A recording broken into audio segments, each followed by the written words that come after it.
नमस्कार, स्वागत है आपका सर्वधर्म संगम चैनल में। मैं हूं आपके साथ रविंद्र सिंह। डॉक्टर राकेश मिश्रा जी जो कि अध्यक्ष हैं पंडित गणेश प्रसाद मिश्र सेवा न्यास के, हमारे साथ इस वक्त मौजूद हैं। न्यास के कार्यों को हम समझते हैं कि न्यास किस तरह से पंडित गणेश प्रसाद मिश्र जी के आदर्शों को आगे बढ़ा रहा है और क्या वो कार्य हैं जो वर्तमान में वो कर रहे हैं और क्या एक बड़ा आयोजन भी वो करने जा रहे हैं। हम चाहेंगे वही अपने मुख से बताएं कि कौन कौन से वो कार्य हैं जिनका आयोजन वो करने जा रहे हैं। सर, बहुत बहुत स्वागत है आपका। धन्यवाद रविंद्र जी। देखिए, आपसे बातचीत करके बड़ा खुशी हुई और जिस तरह से पंडित गणेश प्रसाद जी की बातों को, उनके आदर्शों को आपने बताया, वो वाकई एक प्रेरणा स्रोत थे।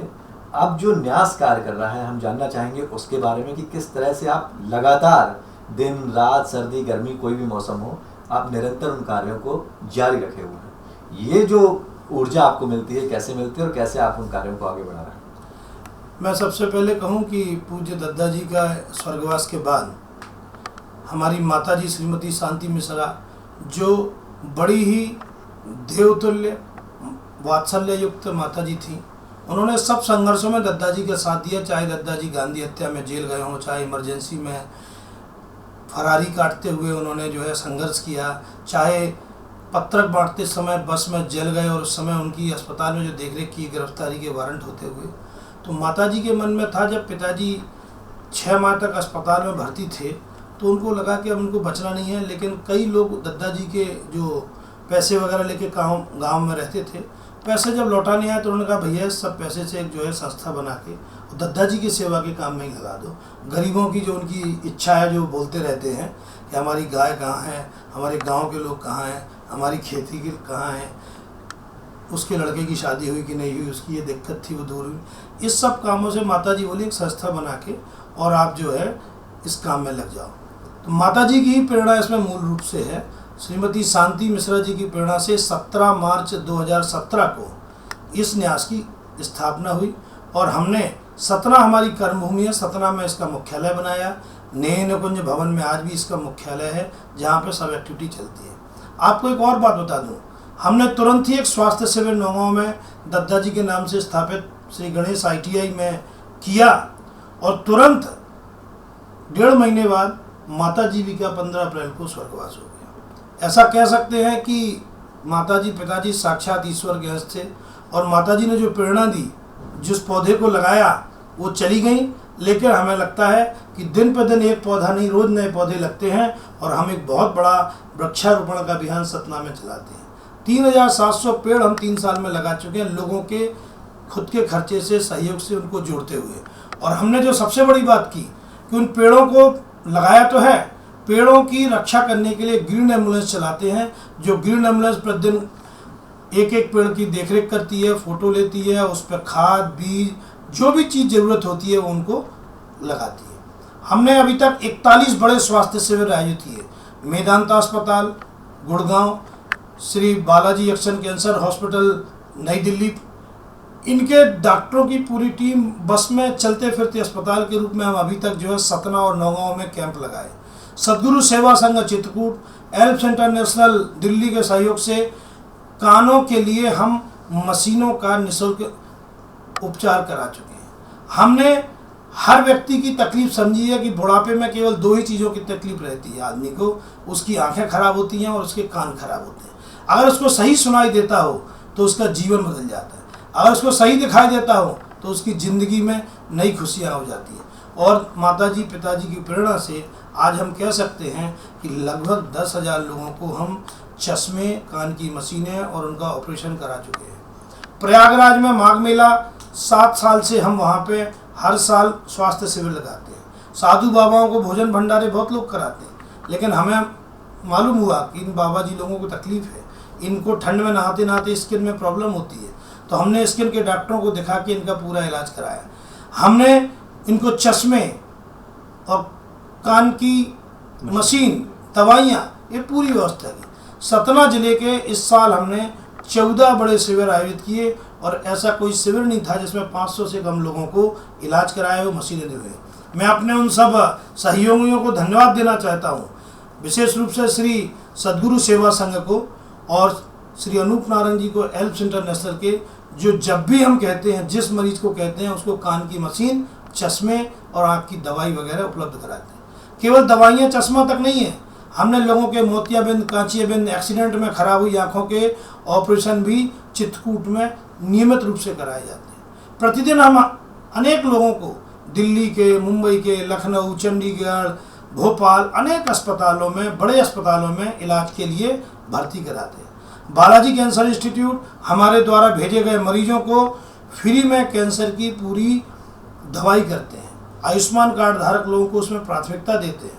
और मैं यहाँ तक कह सकता हूँ कि उन्होंने कहा हुआ है कि कोई भी बीमार व्यक्ति यदि सेवा न्यास के माध्यम से आता है तो मेदांता हॉस्पिटल उनको 15% दवाइयों में छूट देता है, उनके उपचार में छूट देता है। मुझे लगता है बहुत बड़ी सेवा है।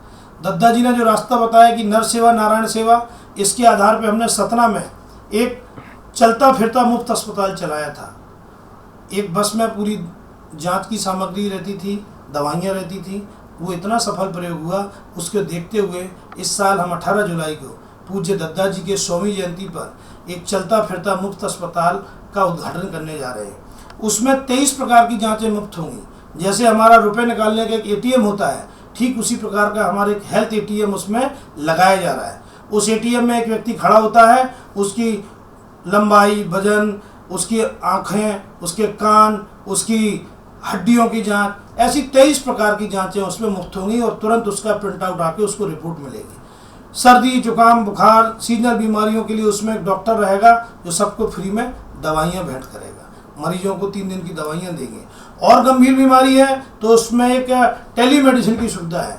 उस टेलीमेडिसिन की सुविधा में भारत भर का कोई भी डॉक्टर, हमको लगा इस व्यक्ति को शायद कोई गंभीर बीमारी है, मानसिक बीमारी है, न्यूरो की प्रॉब्लम है, श्वास की प्रॉब्लम है, इसको कैंसर की दिक्कत समझ में आ रही है, टीबी है, तो हम दिल्ली, मुंबई, सतना, जबलपुर, भोपाल, लखनऊ के बैठे डॉक्टरों से सीधे एक ऐप के माध्यम से इलाज करा सकेंगे। ये तो बहुत अच्छी बातें हैं और मुझे लग रहा कि ये प्रयास सभी को फलीभूत भी हो रहे हैं और सबको इसका फ़ायदा भी मिल रहा है। एक बात जो आपने कही थी ग्रीन एम्बुलेंस की, उसको थोड़ा हम समझना चाहेंगे क्योंकि हरा भरा सतना शुरू से ही बहुत टाइम से मिशन रहा है और उसको आपने आगे बढ़ाया। अक्सर लोग क्या होता है, मैंने देखा कि वृक्षारोपण करते हैं और उसके बाद भूल जाते हैं, लेकिन आपके जहन में ये विचार आया कि ग्रीन एम्बुलेंस चलवाई जाए ताकि जो पौधे लगाए गए हैं उनका ध्यान रखा जाए। तो बच्चों की तरह आपने उनको पालना शुरू किया, ये कैसे किया और किस विचार के साथ किया? वास्तव में तो ये कहूँ कि हमारे पिताजी तो बहुत इस बात के पक्के समर्थक थे, एक पेड़ एक जीवित बच्चे की तरह मानोगे तभी बढ़ेगा। गांव में उन्होंने इतने बड़े बड़े पेड़ लगाए, आज हमारे दरवाजे में बरगद का पेड़ है, पीपल का पेड़ है, नीम का पेड़ है। हमने उनकी प्रेरणा से 15,000 पेड़ बांटे। पौधे तो हर साल वृक्षारोपण में क्या होता है, हम 1 फुट का पेड़ देते हैं, वो अगले साल खत्म हो जाता है। हम कोई भी पेड़ 6 फुट से छोटा नहीं लगाते, विद ट्री गार्ड लगाते हैं और फलदार पेड़ नहीं लगाते। हम पीपल का, हम बरगद का, हम नीम का, हम उस उमर का, ऐसे पेड़ लगाते हैं। क्योंकि आज गांव में घर में कहीं पास में पेड़ लगाने से लोगों के कांच के घर बने होते टूट जाते हैं, फल के कारण लोग पत्थर मारते हैं, उसको नोचते हैं, खाते हैं। तो हमने कहा कि ऑक्सीजन देने वाले पेड़ लगाने चाहिए जो 24 घंटे ऑक्सीजन दें। और इसका महत्व तो हमारे शहर के लोगों को तब समझ में आया जब कोरोना आया, जब लोग सिलेंडर लिए घूम रहे थे। आज देखा होगा हमारे लोकप्रिय प्रधानमंत्री श्री नरेंद्र मोदी जी ने एक पेड़ माँ के नाम जो अभियान शुरू किया है, वो एक अभियान हमने पहले से ही शुरू कर रखा था। और हम जानते हैं कि हमने इस अभियान को कहा था अपना सपना हरा भरा सपना। और इसमें कहा था कि कोई भी व्यक्ति अपनी माँ पिता की शादी की सालगिरह, अपने पूर्वजों की स्मृति में या बच्चों के जन्मदिन पर। रविंद्र जी, एक बात बताना चाहता हूँ कि हमारे सतना में हमने एक टीम बना रखी है और वो स्कूल के बच्चों का, परिवार का डाटा रखे है। जैसे किसी का जन्मदिन अगले सोमवार को आने वाला है, तो 1 हफ्ते पहले सोमवार को हम फ़ोन करते हैं कि आज आपके बेटे का इस तारीख को जन्मदिन है, बहुत बहुत बधाई, शुभकामनाएं देते हुए कहते हैं आप जन्मदिन पे कपड़े बनवाएंगे, केक काटेंगे, मंदिर जाएंगे, सत्यनारायण की कथा करें, ये सब जरूर करिए, लेकिन एक पेड़ माँ के नाम या एक पेड़ अपने परिवार के बच्चे के नाम जरूर लगाइए। तो कहते साहब कहाँ लगाएं, मुझे तो व्यवस्था नहीं। हम कहते थे हम व्यवस्था देंगे। हम उनको फ़ोन करके बताते थे आपके नाम का ट्री गार्ड है। आपको अभी एक परिचय में दिखाता हूँ कि किस तरह से हम जो है ट्री गार्ड पे उसका नाम, जन्मतिथि सब लिख के लगाते हैं, उसके घर पे लगाते हैं, सीमेंट से उसका घेरा पक्का करते हैं कि कोई गाय ना खा जाए। और हम कहते हैं कि बेटा अब जन्मदिन तुम्हारा हो गया, अब इसको पानी देना तुम्हारा काम है, पीपल को पानी दोगे तो भगवान भी खुश होंगे। ऐसी हमने उसको एक सेंटिमेंटल बात जोड़ी। पंडित जी लोग घर में कथा कराने आते हैं, संकल्प कराते हैं। जब पितृपक्ष आता है तो हम बुजुर्गों के सम्मान में पूड़ी खीर भोजन कराते हैं। तो हमने उन पंडित जी लोगों का एक सतना में सम्मेलन किया, 150 लोग उसमें आए और उनसे सबसे कहा कि आप ऐसा करिए कि जब भी किसी के घर जाएं तो जो संकल्प का मंत्र पढ़ाते हैं, ओम विष्णु विष्णु विष्णु करके कहते हैं, तब उस समय कहिए कि आपने दक्षिणा तो पंडित जी की दे दी, एक दक्षिणा भारत माता के नाम, अपनी धरती के नाम, अपने शहर के नाम देना चाहिए और आप जो है एक पेड़ लगाने का संकल्प करिए, तब आपकी पूजा पूरी होगी। देखते देखते वो एक जन अभियान बन गया और आज हम कह सकते हैं आने वाली 20 तारीख को हम सतना नगर में फिर से दद्दा जी की जन्म शताब्दी पे 100 वृक्ष लगाएंगे। तो वृक्षारोपण को जब अंजाम दिया जाता है, लगाया जाता है, तो ऐसा नहीं कि वृक्ष लगाकर भूल गए, उसका परिवार के सदस्य की तरह ही ध्यान रखा जाता है और ये जिम्मेदारी उस व्यक्ति की होती है जिसके नाम पर पौधा या जिस बच्चे के नाम पर पौधा लगाया जाता है। ये एक बहुत बेहतरीन काम है। और उसके बाद एक और काम शुरू किया गया कि जो एम्बुलेंस जारी की गई, उसका काम होता है कि उसमें सारी चीज़ें मुहैया रहती हैं, मिट्टी से लेकर फावड़ा तक जो चीज़ें होती हैं सब कुछ रहता है उस एम्बुलेंस के अंदर, ताकि कोई पौधा अगर कहीं मुरझा भी रहा है तो उसकी पूरी देखरेख, पूरी सेवा उसकी की जाती है। अब चूंकि ये तो बात हमने की पौधों की, अब हम देश के उस पौध की भी बात कर लेते हैं जिसके बीजों को और मजबूत किया जा रहा है, अंकुरित किया जा रहा है और उसको सशक्त बनाने के, शिक्षित करने के लगातार प्रयास किए जा रहे हैं। डॉक्टर राकेश जी, चूँकि पौधों की वृक्षारोपण की तो हमने बात की, तो एक पौध तो वो हो गई और एक पौध हमारी देश की जनरेशन हो गई, उसके लिए भी आपके प्रयास बहुत सराहनीय हैं, उसके बारे में थोड़ा जानना चाहूँगा। मैं ये बात कहता हूँ कि हमने दद्दा जी ने कहा था कि अच्छा व्यक्ति बनता है जो अच्छी पुस्तकें पढ़ता है, इसलिए हमने हमारे गुरु स्वर्गीय बाल आपटे जी के नाम से सतना में एक बाल आपटे स्मृति वाचनालय शुरू किया है। प्रतिदिन शाम को 4 से 6 बजे तक वहाँ अनेक बच्चे बच्चियाँ उन सब पुस्तकों का अध्ययन करते हैं जो राष्ट्रवादी साहित्य है। हमारी लाइब्रेरी डिजिटल लाइब्रेरी से जुड़ी हुई है। देश की जो परीक्षाओं की तैयारी कराने वाली एजेंसियां हैं उनसे वो जुड़ी हुई है। तो हम कह सकते हैं कि आने वाली पीढ़ी संस्कारवान, शिक्षित, योग्य और समर्पित भाव से बने तो ही वो सेवा के काबिल रहेगी। तो इसलिए पूरा एक सर्कल हमने पूरा किया है और एक वाचनालय चलता है। आपको और बता दूं कि सरकारी विद्यालयों पे लोगों का कम ध्यान रहता है। हमने सरकारी विद्यालयों में पढ़ने वाले बच्चों को प्रतिभावान सम्मान समारोह करके हर साल सम्मानित करते हैं। अभी तक हम हजारों छात्रों को सम्मानित कर चुके हैं। जो लोग प्रदेश की या सीबीएसई की बोर्ड में पहला दूसरा स्थान पाते हैं उनको तो बहुत लोग इनाम देते हैं। हमने कहा स्कूल में भी जो फर्स्ट आए उसको सम्मान पंडित गणेश प्रसाद मिश्र सेवान्यास करेगा। और हमारी टीम, हमारी बहनें, कार्यकर्ता सतना में सब लोग मिलकर के इस काम को अंजाम देते हैं। इस साल पूरे 15 जुलाई से लेकर के 15 अगस्त तक स्कूल में जाकर के इस तरह का सम्मान समारोह करते हैं। आजकल देखा जाए तो किसानों की बड़ी चिंता की जा रही है, किसानों के बारे में सोचा जा रहा है और कई बार पार्टी के ऊपर भी किसानों को लेकर आरोप भी लगते रहे, लेकिन आप निरंतर जो है आज से ही नहीं, शुरुआत से ही किसानों के लिए बहुत कुछ कर रहे हैं। वो क्या क्या कार्य हैं जो न्यास के जरिए किसानों के लिए किए जा रहे हैं, वो ज़रूर जानना चाहेंगे आपसे। रविंद्र जी, मैं बताऊं कि हमारा गांव धवर्रा, जिसमें 2017 तक बिजली नहीं थी, उस गांव में पूरे लोगों की जुताई बुआई नहीं होती थी क्योंकि डीजल बहुत महंगा होता था। किसान परिश्रम करने में घाटे के क्षेत्र में जाता था। हमने जब परिस्थितियां समझी तो अपने गांव धवर्रा में सबसे पहले 2017 में बिजली आई। गांव में एक 33/11 kV का पावर हाउस बना। हर खेत तक बिजली की लाइन गई। ट्यूबवेल और कुएं के द्वारा गांव की सिंचाई शुरू हुई।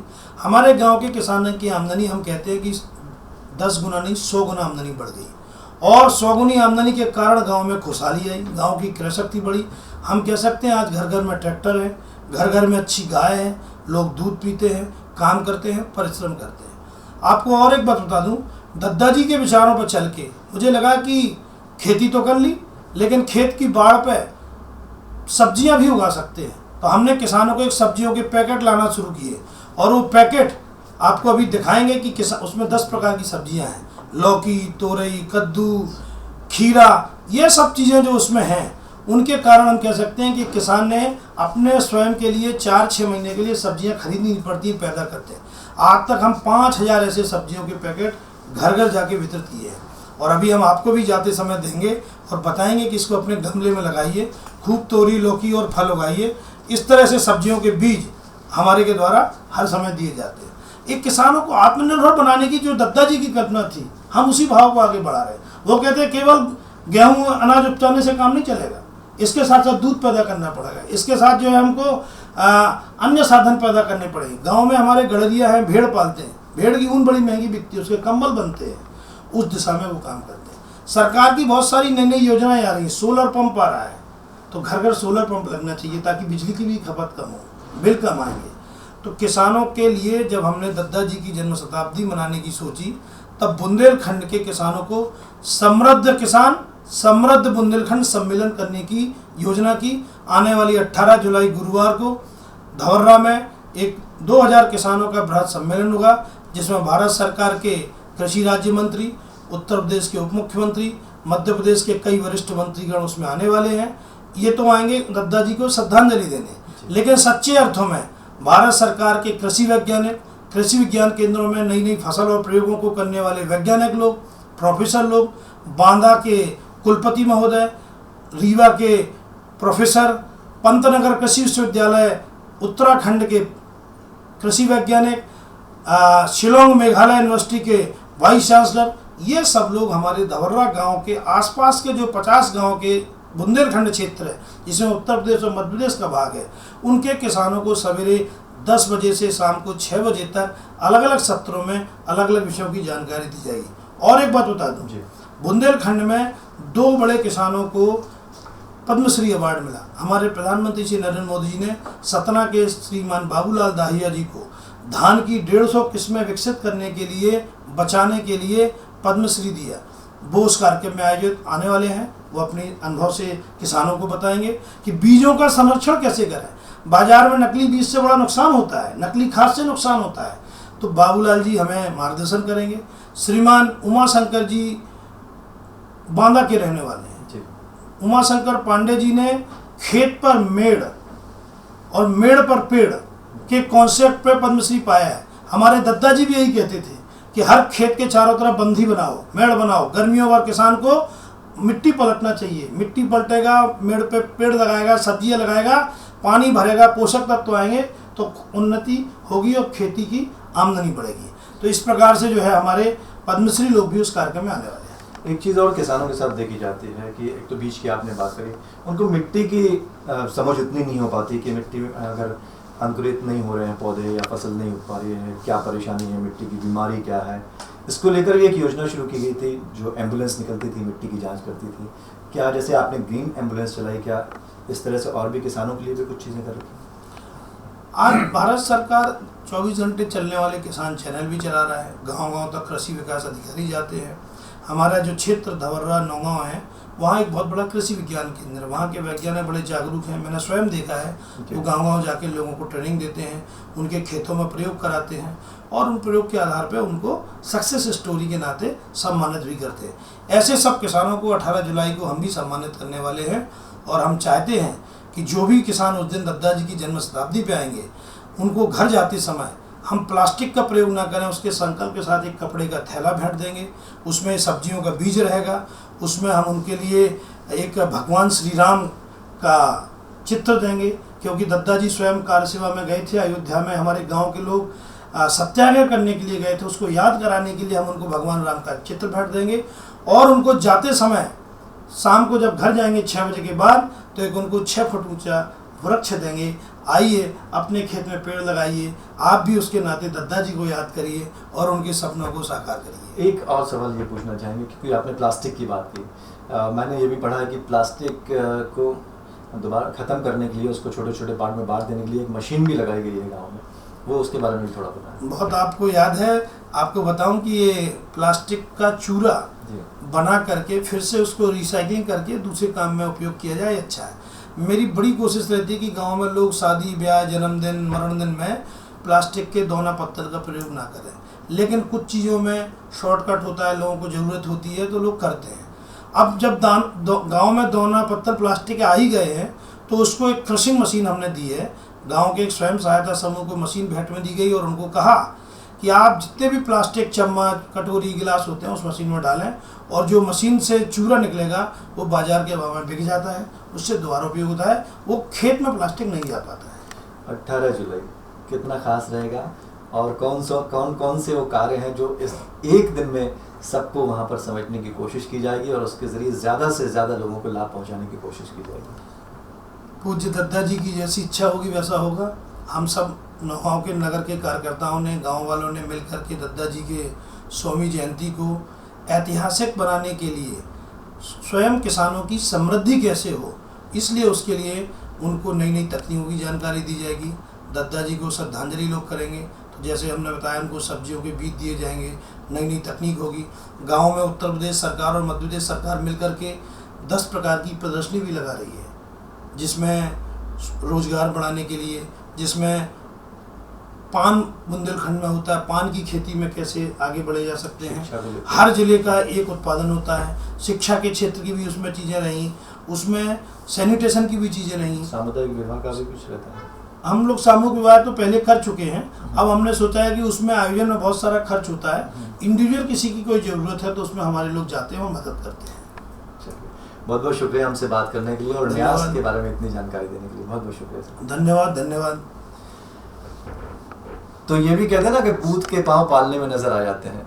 डॉक्टर राकेश जी शुरुआत से ही जब उन्होंने होश संभाला तब से वो लगातार कोशिश कर रहे हैं कि जो प्रयास दद्दा जी ने शुरू किए थे उनको लगातार आगे बढ़ाएं और अपने बच्चों में भी ये वही संस्कार डालने की कोशिश कर रहे हैं। उम्मीद करते हैं न्यास के द्वारा और डॉक्टर राकेश जी के द्वारा ये कार्य निरंतर जारी रहेंगे और तमाम जो देश की नई पीढ़ी है, जो लोग हैं, गरीब परिवार हैं, किसान हैं, उनको फ़ायदा मिलता रहेगा। फिलहाल इतना ही। कैमरामैन संजय सिंह के साथ रविंद्र सिंह, सर्वधर्म संगम चैनल।